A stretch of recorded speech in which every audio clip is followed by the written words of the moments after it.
Welcome to HT Wisdom, where growing older means growing better. I'm Dr. Robert Miller, and if you're over 60, this message is just for you. Ever looked in the mirror and felt like something's changed, but couldn't quite put your finger on it? You're not alone. Sometimes, it's not age itself but small habits that can make us look or feel older than we are. The good news? These habits are easy to fix. In today's video, we'll uncover 6 common things that may be aging your appearance and, more importantly, how to turn them around fast and gracefully. Let's get started. Let's talk about something that's easy to overlook, but speaks volumes before you ever say a word: personal grooming. Now, I know what you might be thinking. I've earned the right to be comfortable. And you're right. You've lived a full life, raised families, built careers, and weathered storms with grace. But sometimes, in the comfort of routine, small habits slip through the cracks. Maybe it's skipping a shave here and there, letting your hair grow a little wild, or wearing that same old shirt because it's just easy. But here's the honest truth: how we present ourselves affects how others respond to us. In American culture, we don't often talk about these things out loud. Most people are too polite to mention it, but they do notice. Whether you're running errands, attending a community gathering, or simply chatting with your neighbors, the way you look tells a story before you ever open your mouth. Take Walter, for example. He was always known for looking sharp. But over time, he started wearing the same clothes every day, stopped trimming his eyebrows, and didn't give much thought to how he looked. His family noticed, his neighbors noticed, but no one said a thing. Then one morning, he caught a glimpse of himself in the mirror and thought, "Is this really how I want to show up in the world?" He got a haircut, changed his shirt, and you know what? He felt like himself again. You don't need fancy products or hours in front of the mirror. Just the basics: neatly combed hair, clean, well-fitting clothes, trimmed nails, maybe a little moisturizer to fight dryness, can make a big difference.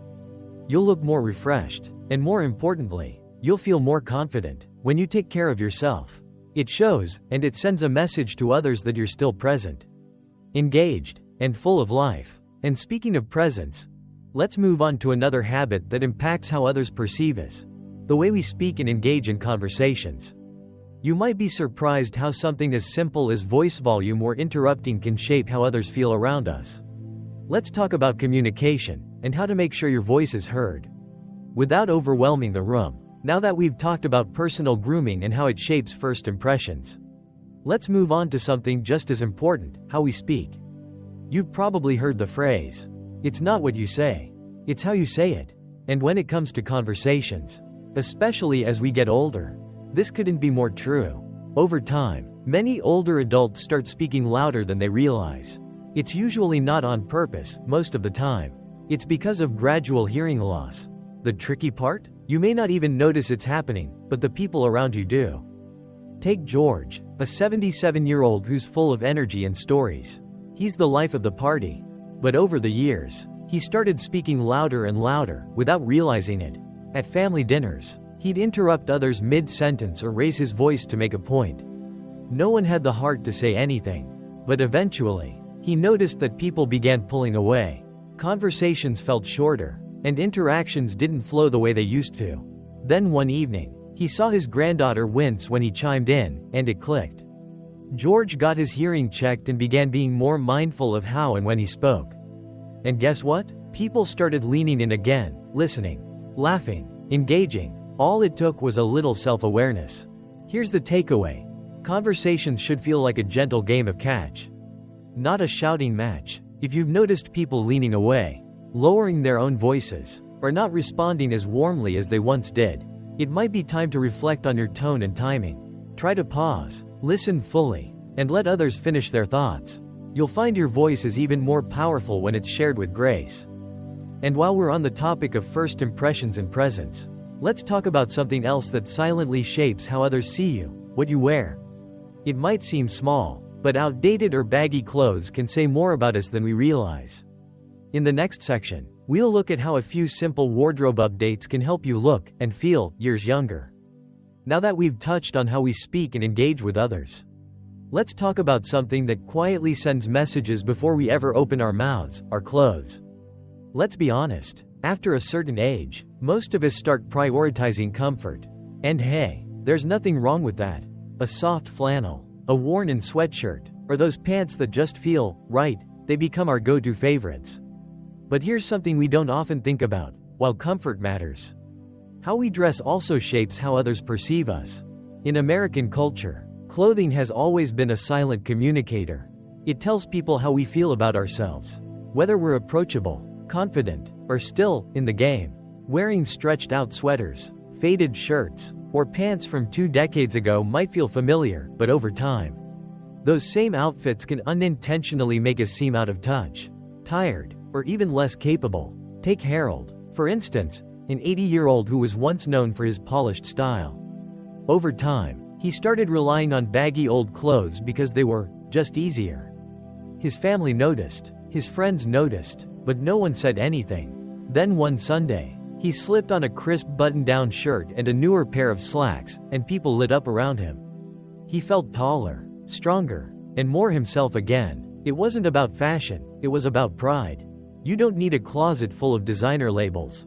Just a few well-fitted, modern pieces, like a clean polo, a structured jacket, or some newer shoes, can refresh your whole appearance. And let's not forget color. Choosing hues that brighten your skin tone and avoiding clothes that sag or bunch can make a world of difference.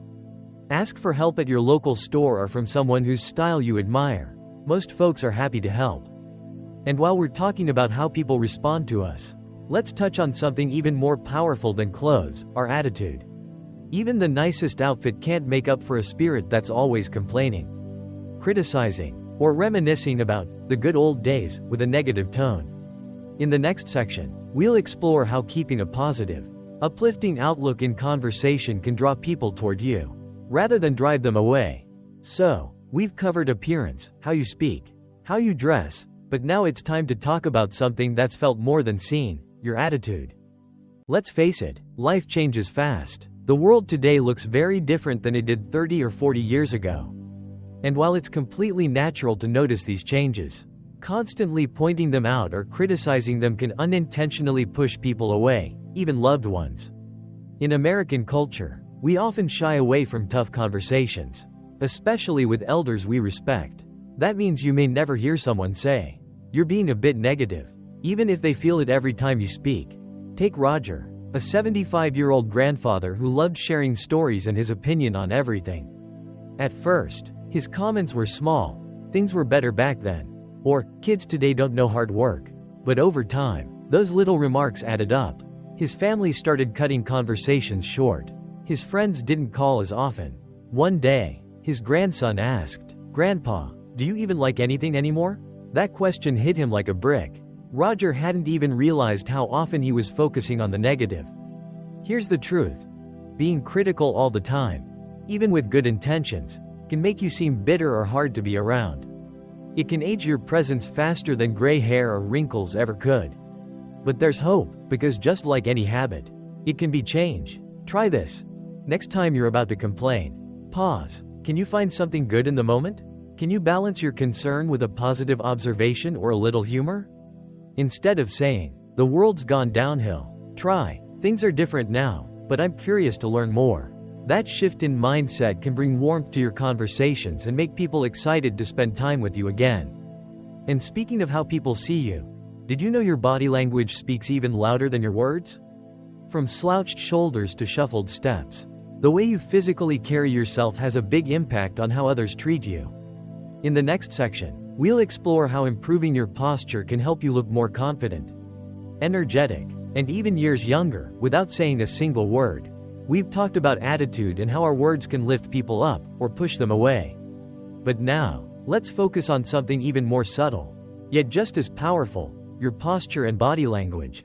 You might not realize it, but how you carry yourself tells people a story before you ever say a word. In fact, body language accounts for a big part of how we're perceived. Slouched shoulders, shuffling steps, arms crossed, it can all signal things we don't mean to express: fatigue, insecurity, or even disinterest. And in American culture, where eye contact and a strong handshake still mean something, poor posture can unintentionally make you seem withdrawn or fragile, even if you feel just fine inside. Take Eleanor, for example. an 83-year-old who was still sharp as a tack and proud of her independence. But over the years, her body had naturally shifted into a more hunched position. She began noticing that people, even strangers, would rush to open doors for her or speak to her slowly. Like she couldn't keep up. It puzzled her, until she saw a candid photo of herself standing with rounded shoulders and a downturned gaze. That was her wake-up call. She began practicing simple posture exercises, made a habit of lifting her chin, and started walking with purpose again. The difference was amazing, not just in how people treated her, but in how she felt about herself. She regained that spark of confidence that had slowly slipped away. You don't have to enroll in a boot camp or stand like a soldier. Just simple awareness, keeping your spine tall, shoulders relaxed, and eye contact steady, can make you appear more vibrant, alert, and engaged. Even the way you sit at a table or walk across a room tells others, "I'm still here, and I'm still strong." And while your posture speaks volumes without words, there's one more thing that communicates just as strongly: your freshness and hygiene. From bad breath to body odor. These are things no one likes to talk about, but they're often the first things people notice. In the next section, we'll gently discuss how staying fresh and clean can help you feel more confident and help others feel more comfortable around you. Now that we've covered posture and how your body language can shape first impressions, let's gently talk about something that's a bit uncomfortable, but incredibly important: personal hygiene. Here's the thing. In our culture, especially here in the US, people are raised to be polite. So if someone notices an issue with your breath or body odor, chances are, they're not going to say a word. They'll smile, step back, and quietly shorten the conversation. You might never even know why people seem distant or disengaged. But here's the truth: as we age, things change. Our sense of smell weakens. Certain medications or dry mouth become more common. And yes, even your favorite old shirt might hold on to odors longer than it used to. Take Frank, a 78-year-old who loved connecting with people. But lately, he'd noticed that his neighbors were cutting conversations short. His daughter, gently and kindly, suggested he try a new mouthwash and drink more water. That small change led to a big shift. People started leaning in again, chatting longer, and he felt like his old self. Bad breath, often caused by dry mouth or digestive changes, can be managed with hydration, sugar-free mints, and alcohol-free mouthwash. Body odor, which may become more noticeable with age, can improve with breathable fabrics, daily showers, and rotating your deodorants. Don't forget to wash clothing, especially items like hats, scarves, and jackets, more often than you used to. Good hygiene isn't about impressing anyone. It's about showing up in the world with dignity and self-respect. When you feel fresh, you carry yourself differently. People notice, and they respond with warmth, not avoidance. Now that we've uncovered the hidden habits that can quietly age us, let's take a moment to reflect. Because here's the real beauty: every single one of these habits is changeable. You have the power to make simple adjustments that can transform how others see you, and more importantly, how you feel about yourself. In our final section, we'll wrap it all up with encouragement, reflection, and a powerful reminder that aging isn't about fading away, it's about showing up fully. With wisdom, grace, and confidence, let's bring it all together. Before we close, I want you to take a deep breath and remember this: growing older is not about becoming invisible, it's about becoming unmistakable. The little habits we've talked about today, your grooming, your voice, your clothes, your posture, your attitude, even your hygiene, they're not criticisms. They're reminders that you still have the power to shape how the world sees you. And more importantly, how you see yourself. Self-awareness is one of the greatest gifts of aging. It's the wisdom to pause, reflect, and say, you know what? I can still grow. I can still shine. That mindset doesn't just change how you look, it changes how you live. You're not too old. You're seasoned. You're strong. You've got stories that matter and a presence that can still light up a room. So don't fade into the background, step forward with purpose. From all of us here at HT Wisdom, thank you for being part of this journey. If this message touched your heart, share it with someone you care about. Because aging isn't the end, it's the most powerful chapter yet. We're honored to walk it with you.